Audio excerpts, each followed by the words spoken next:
space where healing might take place, where everyone is valued. Given tools to maintain where equity matters. Less talk, more action, where anyone is welcome. Don't send them home packing, this is strong talk. Where conversation pops off, speak life, reflect hope, promote choice and love folk. Strong talk, real talk, no jokes. Recovery, culture, community, let's go. Hello and welcome to Strong Talk, a podcast dedicated to the discussion of equity, diversity, and family as it pertains to mental health and addictions. A safe space not only to talk about challenges, but also to explore and create space for solutions. I'm your host, Vic Armstrong, and I want to thank you all for joining me on this journey. And I am so thrilled today to have with me as my guests, my good friends, Kevin and Margaret Hines. How are you guys doing? Good, Vic. How are you? Good. Thank you so much for joining me today on the podcast. Thank you for having us. I know you guys are extremely busy, and you just happen to be at home today, so we caught you on the good days. I know you guys are out fighting the good fight all over, not just all over the country, but all over the world. So, on behalf of the many lives you've touched, I just want to say thank you for all that you do every day. You all are warriors. Thank you. Thank you. And likewise, same with you. Thank you. Thank you. I really want to focus today, if you guys don't mind, I want to talk a little bit about kind of the caregiver role. Kevin, your story is obviously an amazing story that gives so much inspiration to so many people. I come across people all the time who talk to me about how they heard you speak, or they read your book, or they saw the movie, and just how much it resonated with them, and how much it inspires them. But at the same time, I also know, because I know the two of you personally, I know how important your personal relationship is, how important your marriage is, and then Margaret, what an integral part of all of this that you are. So I want to spend some time talking about that today. And if you don't mind, Kevin, I'd like to start with just if you can give us a little bit of insight into what Margaret means to you, this relationship of having her with you on this journey. Well, Vic, I think you know this. She means the world to me. She keeps me sane. She keeps me safe. When I'm in a dark place, yeah, it helps me get out of it. And, I have to be very frank with you. I'm well aware that not everyone in this world has a Margaret, has someone who is their personal protector and loves them unconditionally, and has their back no matter what or how they struggle. So I'm very grateful for this woman next to me, because without her, I would not be the man I am today. I would not be as fulfilled, and I would certainly not be as happy. She brightens my every moment, and we, like any married couple, have our struggles, but we have such a gift within each other that we see past all that every time. Every marriage has arguments and little quips and all those things, but we have hope for every day right next to each other. And when I'm struggling, when I'm really going through it, she's my first line of defense. Mm-hmm. And she never lets me down. Yeah. Yeah. But you used a couple of really powerful but interesting words there. You said she was your protector. You said she was your first line of defense. That says a lot about the importance of having that relationship. Margaret, when you think about this role, do you see yourself as a caretaker, or do you just think about it as part of the marriage relationship? And I shouldn't say caretaker. I'm sorry, I meant caregiver. Caregiver, sure. It's interesting. I never thought of myself as a caregiver. I just see myself as a wife. And I think, because of my background, I'm Hispanic, Filipino, and Native American. My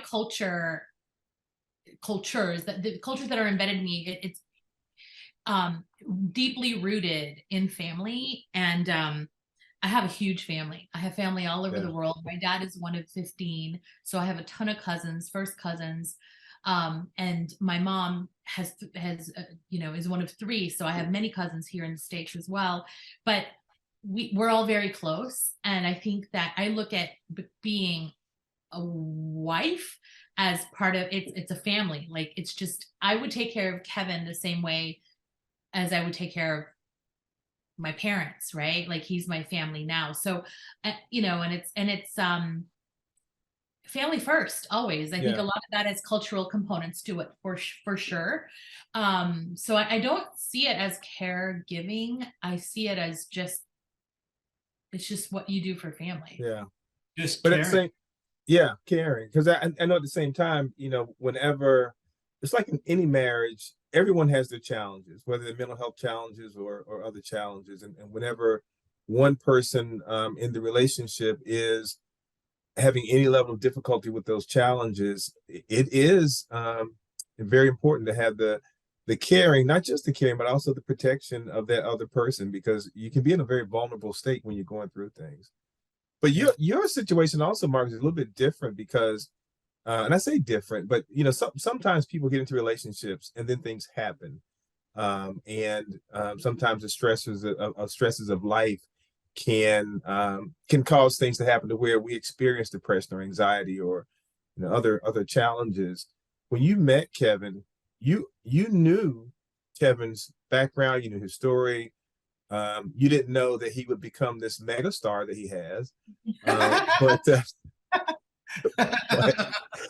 but you knew that you knew Kevin's story. What goes into deciding, I want to unite with this man and I want his challenges to be my challenges? Well, so when I met Kevin in 2004, I knew that he had bipolar disorder. I didn't understand what that really meant. I knew that he had jumped off the Golden Gate Bridge and had chronic suicidality. I didn't really know what that meant, because when I met him, and we started dating a few months after, he was actually pretty well. He didn't exhibit a lot of those signs of bipolar disorder, and he wasn't at the time extremely suicidal. I think he had chronic thoughts of suicide, but he was very disciplined. He was on an active regimen, and he was in recovery. So he was very self-aware of his disease, and he kept everything kind of at bay because he was managing his symptoms really well, which is what he does most of the time, because he has to work really hard every day in order to do that. So I didn't actually really understand the implications in our relationship of the bipolar disorder until a few years later, because there were signs and symptoms for sure, but things didn't get severe until 2008. And that was like a lesson, a rude awakening, and quite a bit of a lesson for me. And I really had to learn about bipolar disorder and psychosis at that point, and it was a crash course. She would see me, I met Margaret in my 3rd psych ward stay. I was a patient. She was visiting her cousin who was there for drug use. And then Margaret would see me in 7 more psych ward stays for suicidal crisis. But those would be stays that, because of that self-awareness, I walked in with her and said, I need to be here or I won't be here. Right. And so it was Margaret it was her who really got me physically to that safe space.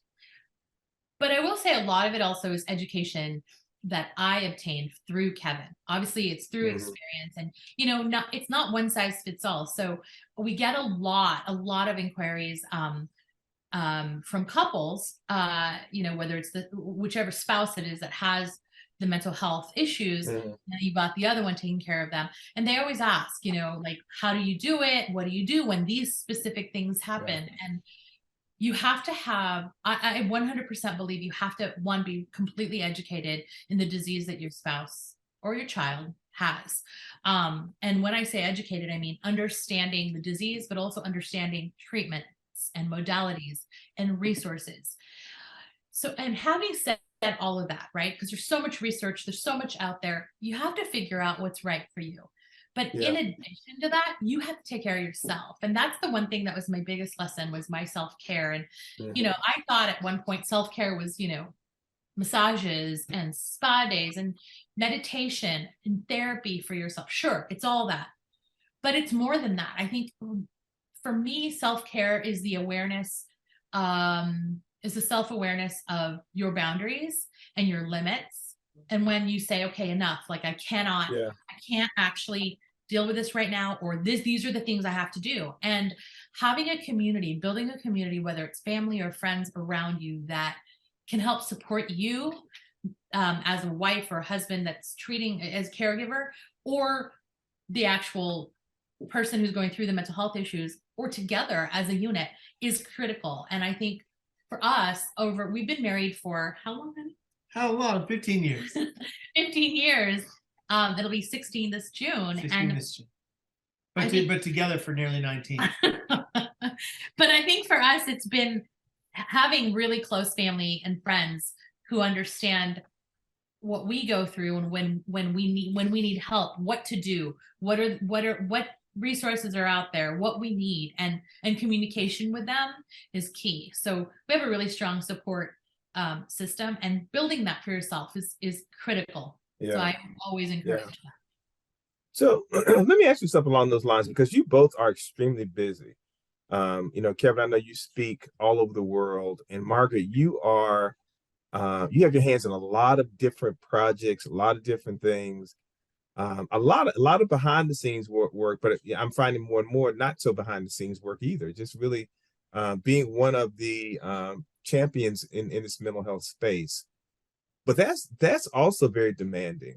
And I know for Kevin, you and I have talked before about, you know, someone may reach out to you and say, you're the only one that can help me, or, you know, you've saved my life, or will you save my life? That's a lot of pressure for someone to put on you, that their life is in your hands. And then, Margaret, you also have to help him to balance that and what to do with that, because I know, you know, Kevin, I know your heart, I know how emotional you can be.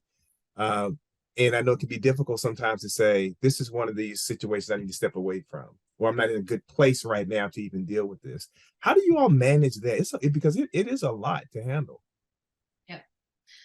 I actually have to take the lead in managing that, because Kevin will go forever and he will help everybody. But I think that because of the significant trust, I think, in our relationship, it's made it a lot easier for me. So when I have to say, sorry, you have to call 988, or you have got to call crisis, whatever crisis, because Kevin is not a physician. He's not a lifesaver. He's not a doctor, and you need more than what he can provide.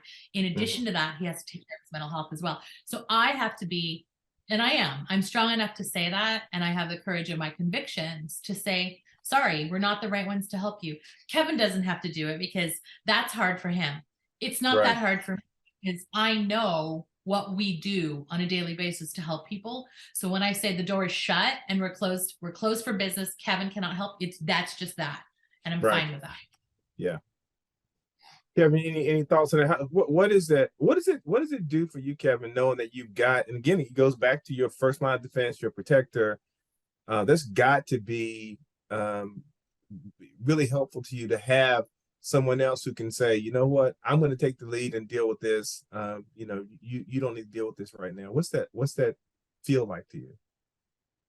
It's very helpful and emotionally supportive. And, you know, look, in almost 23 years of doing this work, I started doing this work on a mild level 7 months after my attempt, while still wearing a backpack, walking with a cane, right? And I was speaking from that point on at some level. And it grew to what it is today, almost 300 speeches a year. And now, you know, now, and in those 22, 23 years, I've received literally hundreds of thousands of messages across all social medias, emails, and whatever, from people who say this story saved or changed their life. But in that, I've also received, for every one message, for every 100 messages that say I saved your life, there's a message from someone says, I'm about to take my life. And I have to compartmentalize that, because I don't even believe that the hundreds of people that said I saved life, that I actually did that. I'm not saving lives. I don't prescribe to that. I'm a conduit. I'm a messenger. I give a message. People go home. They do the work. They save and change their own lives. That's how I feel. And the people that say you need to save my life, or I'm about to take my life, I send them a very particular message about who they can reach out to, whether they're in America or they're international, about who they can reach out to get them to safety. And that's up to them. I also send them a message to let them know I care and that I'm here for moral support. But I can't be their savior, because I'm no one's savior. Yeah. You know, I don't have a God complex. I'm just Kevin. I'm just a guy. Yeah. I'm one person too. Like, there's people that will even get mad at me for, for not responding in a different way, but I've got to take care of me in this situation as well. And that's where Margaret comes in and says, okay, that's enough. We're done for the day. It's 7 o'clock. It's time to go rest and watch your cartoons. Yeah. Another thing, I know a lot of people probably don't know about you guys, and Margaret, you shared a little bit about your background. You're a mix of a lot of different things. Kevin, you are as well. And this podcast is about equity. We talk a lot about equity. That's kind of the idea here. But again, to the conversation about everyone has their challenge, everyone has their things that they're dealing with. People don't necessarily know all the different ethnicities and cultures that you represent. Kevin, you have a very interesting story about your childhood and growing up. Can you share that? Yeah, absolutely. Vic, I get this a lot. When people find out my ethnic makeup, they're like, no, you're not. And you're just like, no, I am, but you can believe what you want. But my birth, I'm adopted. All right. And my birth father and my birth mother, they were lovely people, but after they had me and my brother, they succumbed to hardcore drugs and alcohol. They did. They succumbed to substance use disorder. We were born in the Tenderloin of San Francisco, the worst neighborhood there then, the worst neighborhood there today. We lived in and out of crack motels. We had nothing. We had no one. This is the food we ate. We ate Kool-Aid, Coca-Cola, and sour milk. That was what my birth parents could steal, right? We had nothing. And abject poverty. And my birth father was half Mexican and half Italian.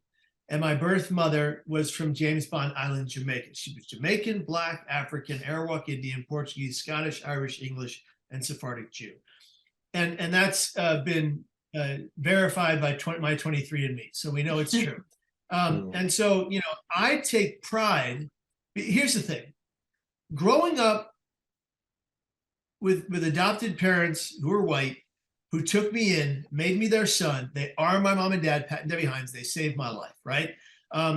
Growing up in that household, I didn't get to learn about my cultures.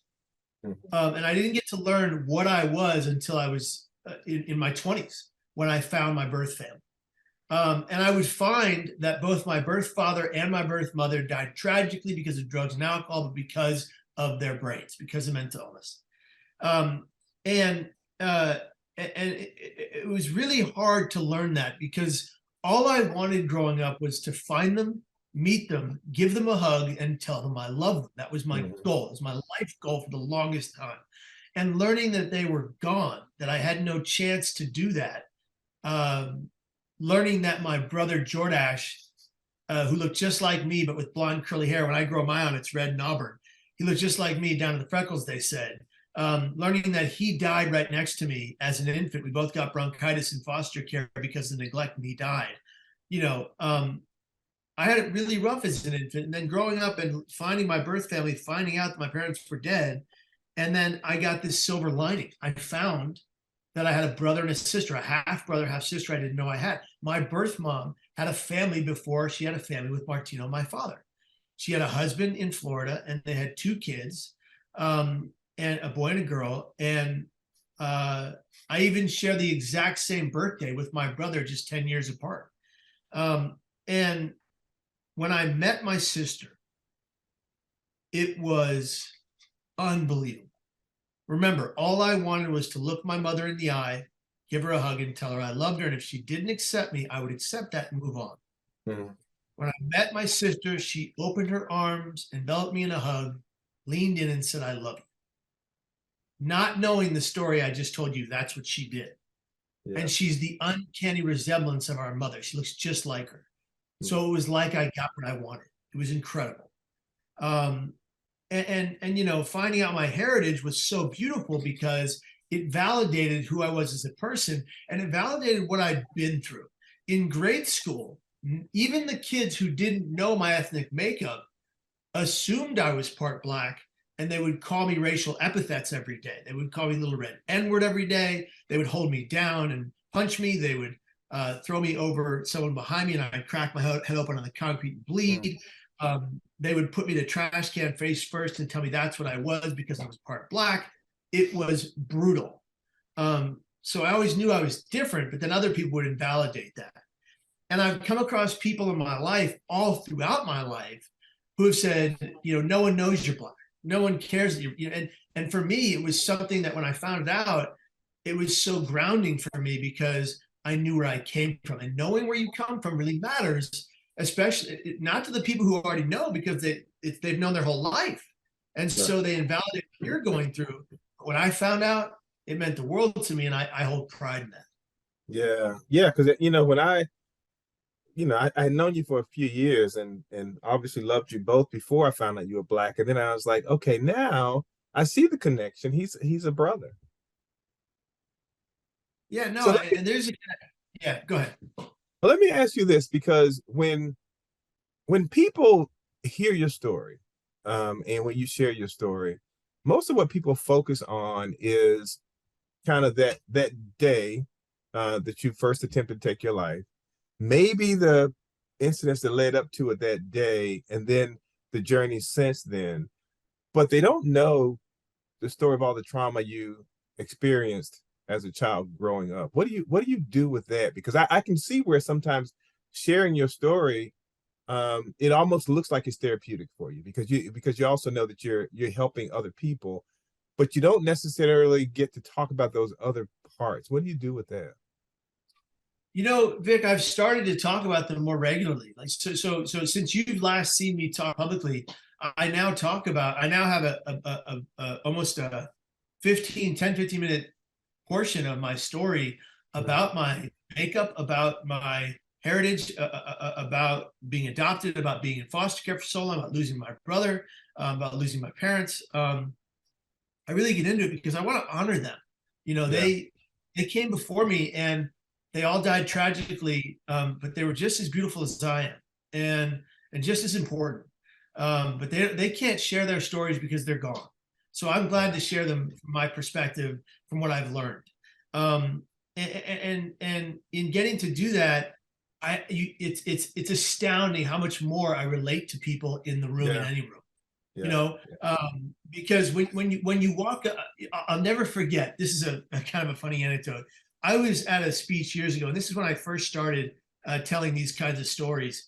I was at a speech, and I was sitting at the head table, and there were several other people sitting there, and there was a Mexican American woman who didn't know I was the keynote speaker. She didn't recognize me. I must have had a beard or something, and she looked at the pamphlet of who was speaking, and she goes, "I am not for him.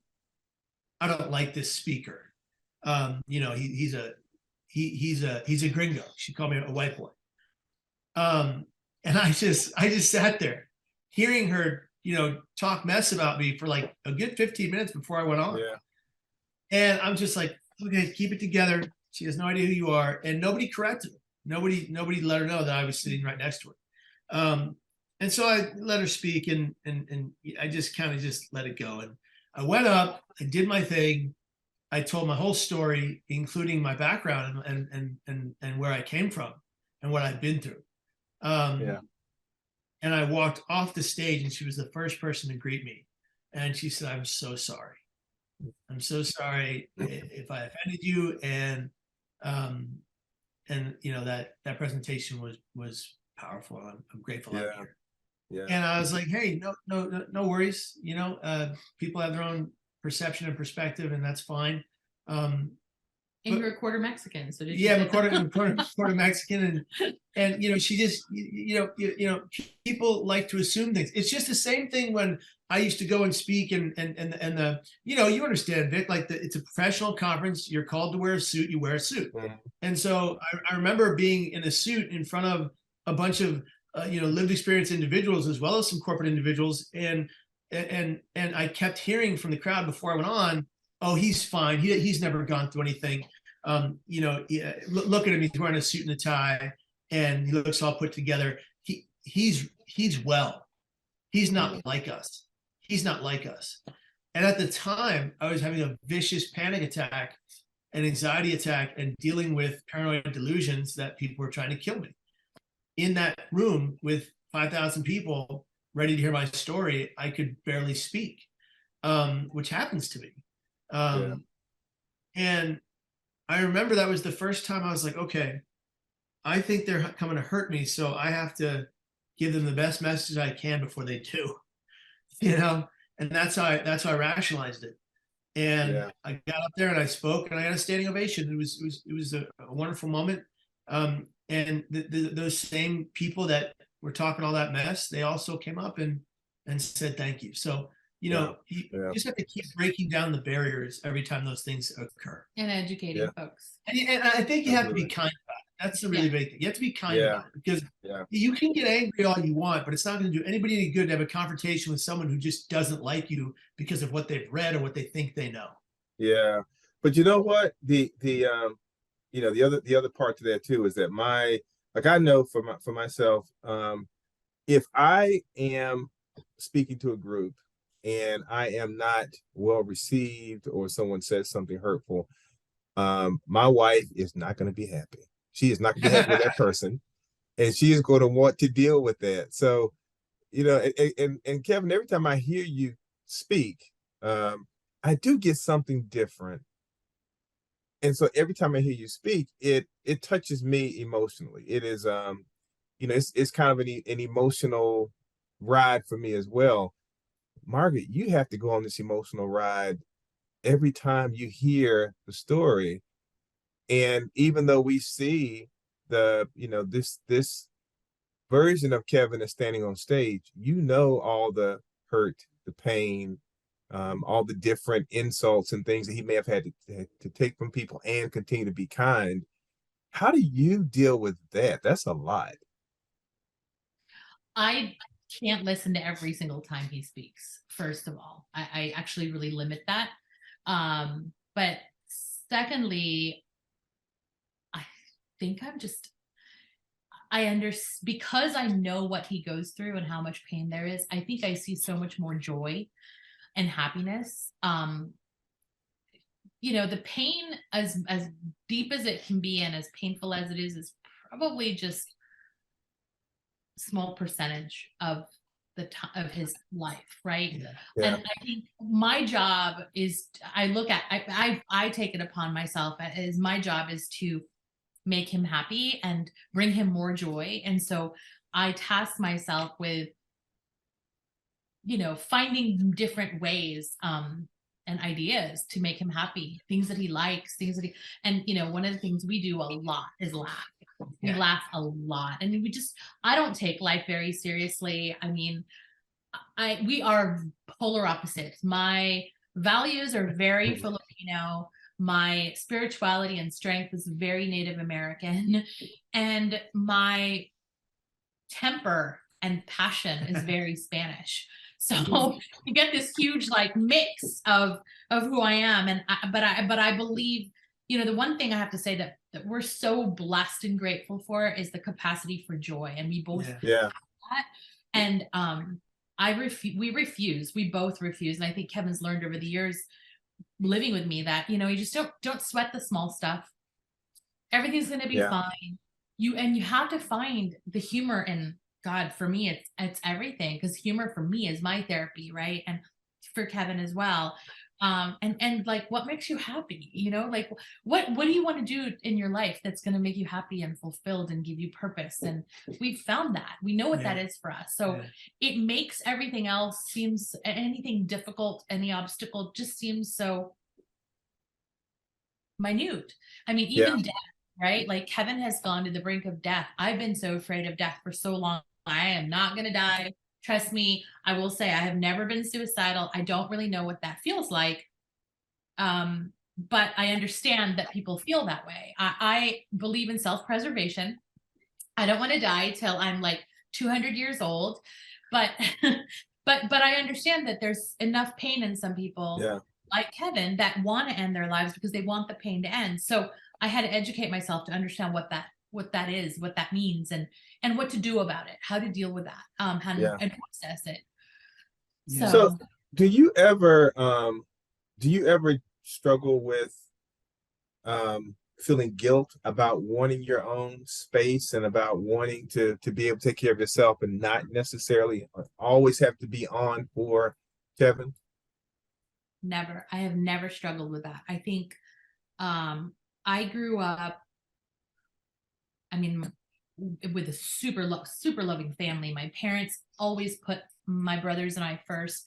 I grew up understanding that your health and your happiness are paramount. If you don't have your health, you can't survive, right? Like that is something you have to always pay attention to. And part of health is, I always understood, was brain and mental health. And so if I knew if I couldn't take care of myself, I couldn't take care of anybody else. So I needed to put myself first in order to take care of him. Yeah. Well, I could sit here and talk to you guys all day, but I'm gonna try to get you out of here with this kind of wrap up question, and it's kind of the same question, but just a little different for both of you. For Kevin, just as a person living with mental health challenges that lives with someone who is in this journey, on this journey with you, my question to you is, what advice would you have to someone who is living with mental health challenges, who has someone there with them to support them? Because, at times you're going to be, really in a better space than other times to understand what's going on with her. And then for Margaret, just, any words of wisdom or anything you'd like to share to someone who may be a caregiver or a spouse for someone who is living with mental health challenges. So Kevin, let's start with you, if you don't mind. Yeah, to anyone that's going through these things on a regular basis, and you have someone next to you that's got your back, be patient and compassionate to them every day, no matter what you're going through, because they've chosen to be with you,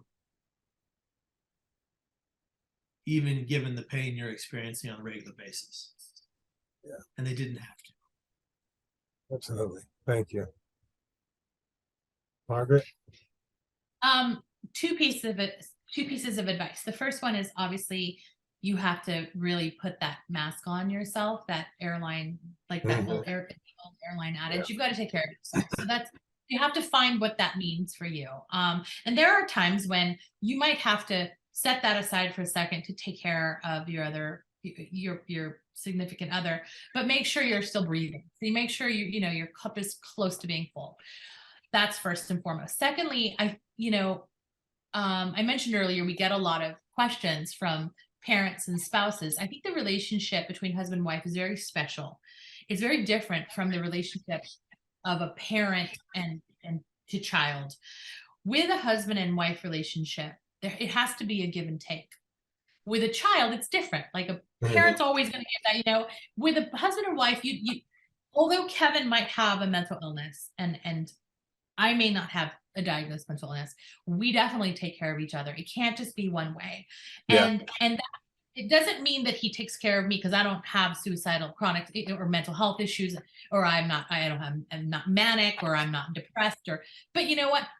I'm going to go through grief with people who I love in my life that have died. People are going to go through job losses. People are going to go through financial hardships, you have to take care of each other. Because if you do not, there's no balance in that marriage, regardless of the mental health issues.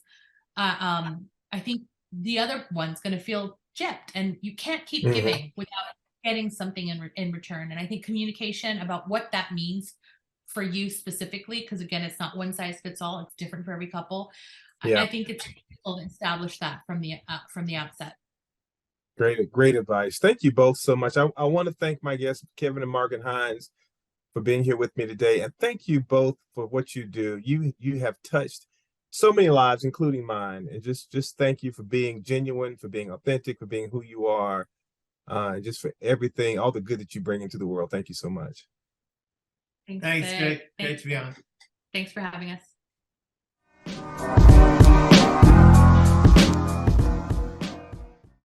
Feeling safe is a basic human need. In uncertain times, in times of crisis, when we feel broken, when we feel afraid, and when we feel alone and vulnerable, what we seek most is safety. We seek connection. That may be the difference in me choosing to call a helpline rather than suffer in silence. That may be the deciding factor in whether I initiate contact with a mental health provider or whether I'm introduced to the mental health system via the back of a police car. Access is about more than the existence of resources. It is about the existence of resources that provide us with connection and safety. It's not just about my proximity to resources, but my willingness to access those resources. And connectivity is much more easily established when you feel, or when I feel, that your initiatives were conducted with me and people who look like me in mind. When I can see myself reflected in the message as well as the messenger. Our message influences the ability and willingness of individuals in need of our services to access those services that we provide. Safety and connection will require trusted partnerships in which to thrive.